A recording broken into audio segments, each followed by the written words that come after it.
Shah Rukh Khan, who celebrates his 42nd birthday this weekend, remains superbly unflappable. Earlier this week, I spoke to him about OSO, his overwhelming need to win audience affection, and why, despite everything, he's sad. Shah Rukh, the conversation around Om Shanti Om has focused on it being sort of the mother of all entertainers. There's, of course, a song with 31 stars. There's you half naked. But there's not too much conversation about the craft or about narrative. As a filmmaker, do you look at success or are you aiming for greatness? I think they're interchangeable, success and greatness. Is it? Yeah, I think so. I don't think it's too much difference there. See, it depends what kind of filmmaker is making what kind of film. I also believe that, depending on the director of the film, they'll either talk about the craft, they'll talk about the narrative, they'll talk about the entertainment. I think films are meant to be entertaining. And a part of the craft is to be able to entertain. If you can't entertain, then your craft can go lay an egg. It doesn't make a difference with craft. Obviously, it goes without saying, I've been working for 15 years. You have a narrative in a film. You have a storyline in a film, sometimes linear, sometimes not so linear. You have directorial moments in a film. You have some great or good performances in a film. You have some fantastic lines in a film. But overall, I think the macro part of a filmmaker, or as far as I think, I have participated in films mostly, I want them to entertain. The bottom line is entertainment. The final idea of a film is it entertaining, or should I be very happy thinking about, I've done films like that. When they have failed, then I've taken recourse to narrative and craft, and I say, the craft was very good, yeah, the styling was fantastic, and the narrative, oh my God, what a fantastic narrative, chali nahi.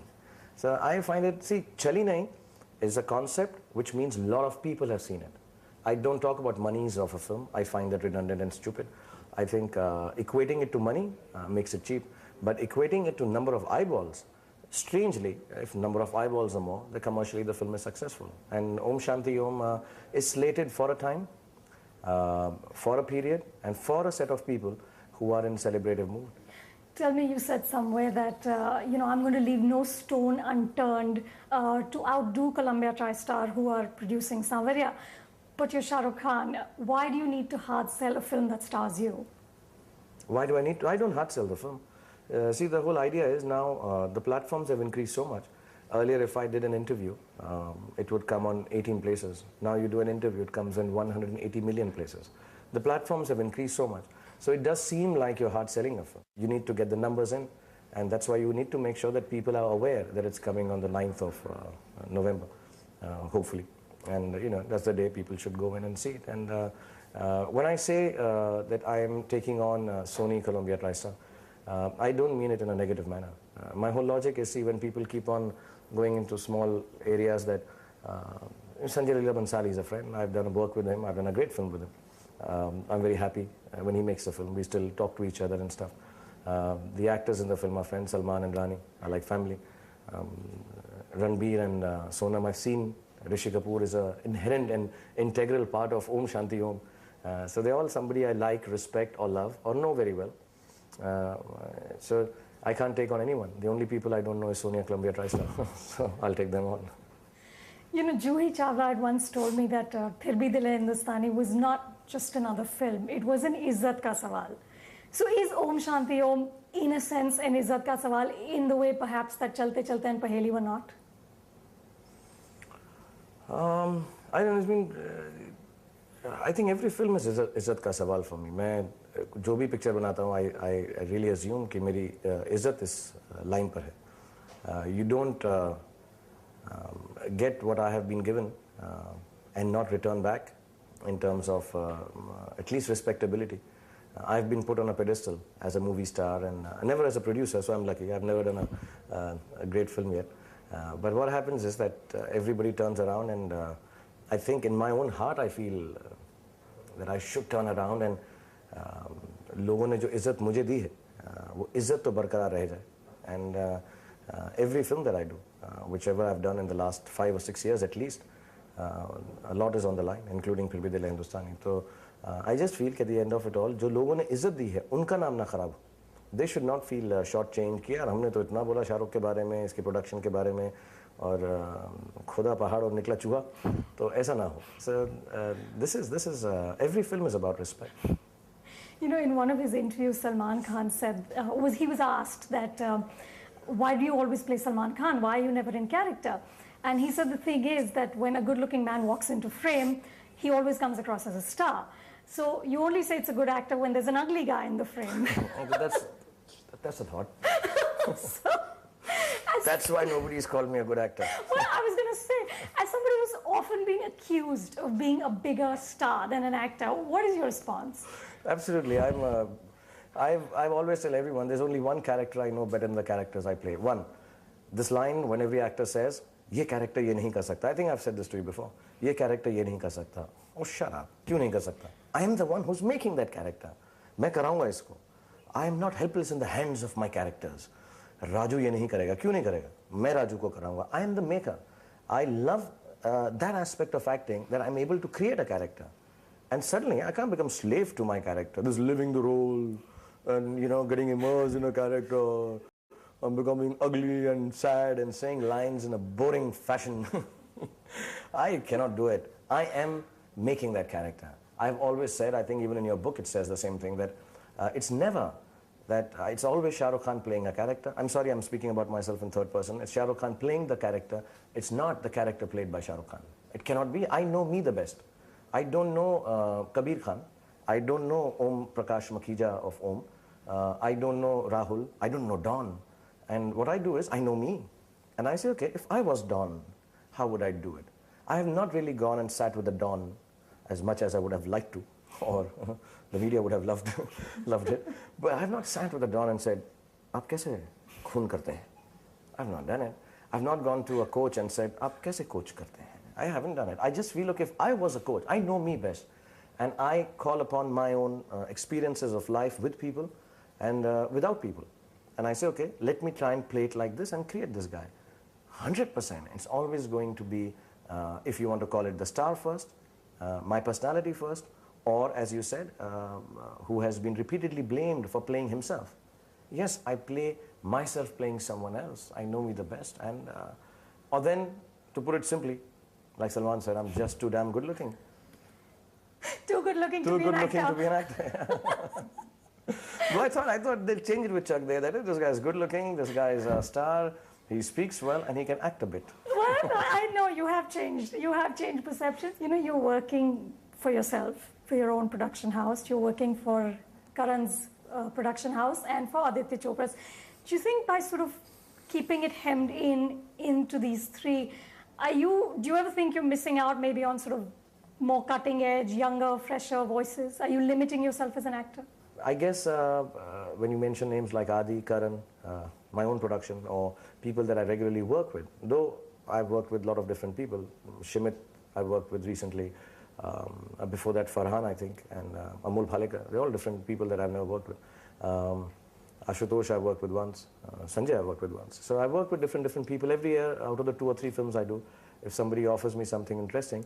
But more than the craft, the beauty of the film, the character they're giving me, the story that I may fall in love with, I think what I want to work with is people. I won't say good people because that would mean the ones I don't work with are not good people, but I want to work with people who think the way I think in terms of working. Let's do it easily. Let's not complicate matters. So if I lose out on some work with people who don't think like I do, it's okay.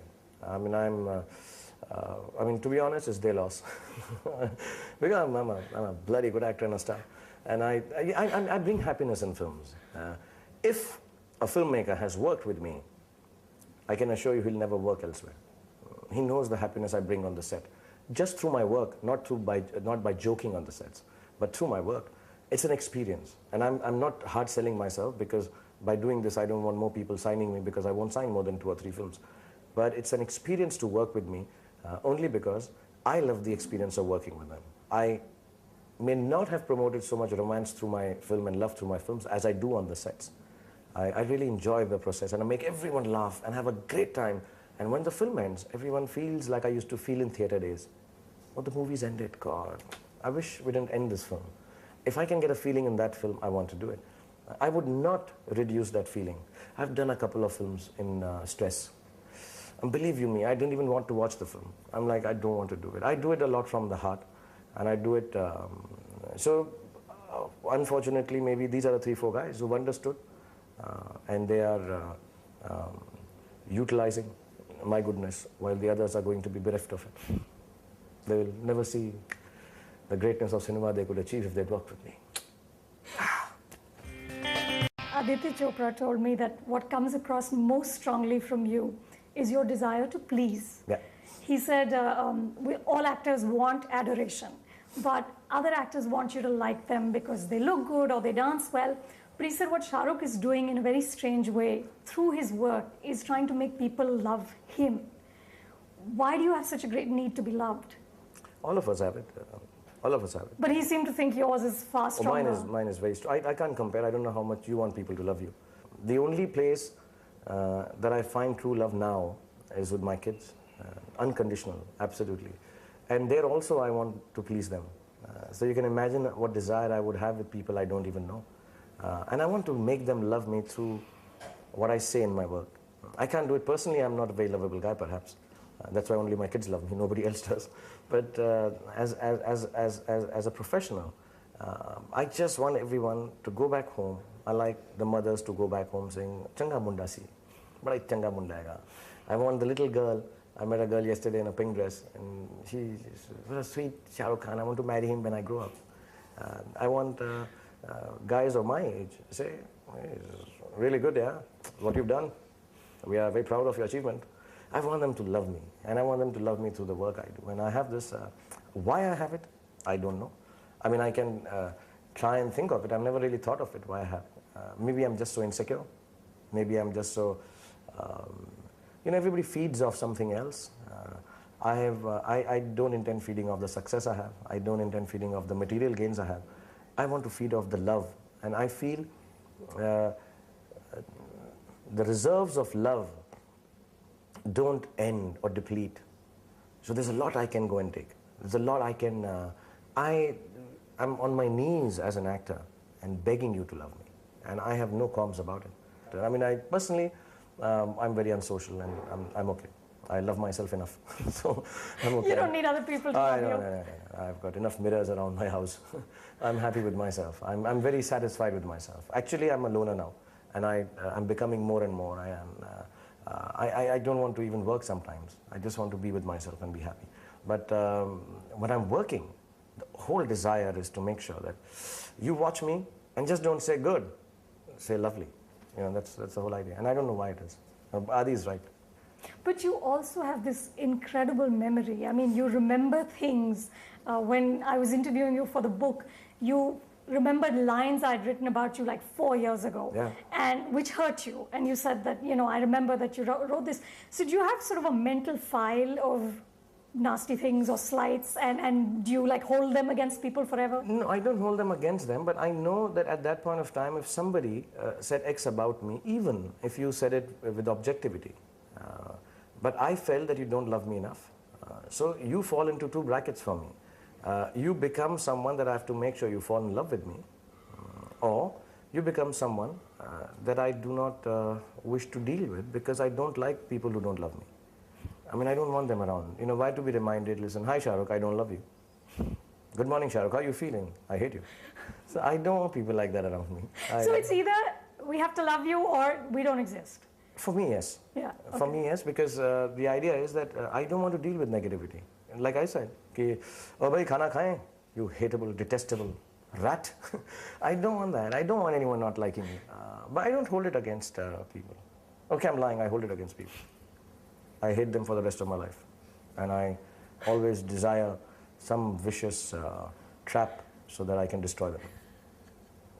You've also been very clear about how much you enjoy being a star. Yeah. And you said, I want to be a star permanently. But that's not going to happen.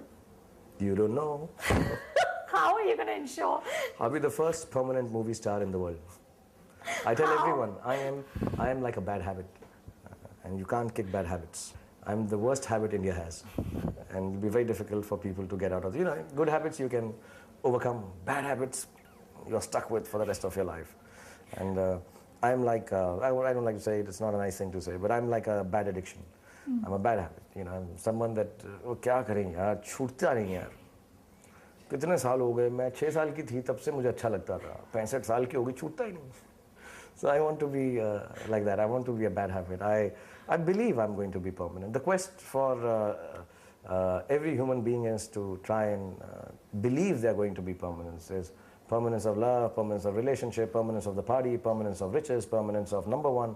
And why not? I just say it openly. I think all of us want permanence in our relationship, in love, in everything. We want to live forever. We want to be immortal. And my quest is to do one great thing through my work, through my life. And when I say great thing, I'm not talking about that great movie. I'm not talking about Dilwale Dulhaniya Le Jayenge. I'm not talking about Inshallah, Chak De, or Om Shanti Om. I'm not talking about all that. I have to do one great thing, and then I'll be permanent. So when your son grows up, he'll say the same thing. Kya kare yaar, chhutta hi nahi. One great thing I need to do. When I say permanent, I don't mean I just keep working. But I'll do that one great thing, inshallah. That's what my quest is. That I'll try and achieve that. I don't know what it is. Will it be a performance? Will it be a film? Will it be some other thing that I might end up doing in my life? But the quest is to do that one great thing so that everyone says, chhutta hi nahi. Finally, Shah Rukh, you said also that when you're not working, you're alone. And when you're alone, you get sad. So you work around the clock. But now you're unemployed for the next 8 months. So how are you going to be happy? I won't be. You'll be sad for the next 8 months? Yeah. I'll be sad for the next 8 months. And when I'm sad, I write. So I'll write a book. Yeah, I'll be sad. I've been sad for the last 1 month now because I know I'm not working. And let's see how long I'll be sad. If I start working, I'll be happy. But at this point of time, I'm very sad. And it's okay. Yeah, it's all right to be sad. It's okay. It's part of life. You can't. I'm sure somebody will offer me some kind of work. If it comes across, good. If it doesn't come across, then for a change, I'll just be sad, I guess. Yeah. I mean, it's been. Yeah, I've been sad. My kids know it. My family knows it. My friends know it. I'm sad right now, and it's okay. It's okay to be sad. We hope you get happy. I hope I get work. Thank you so much. All right. Thank you. Thank you. Thank you very much. That's all for this week. I'll be back next week with more news, views and behind-the-scenes buzz in Bollywood. Until next week then, it's goodbye from all of us at NDTV.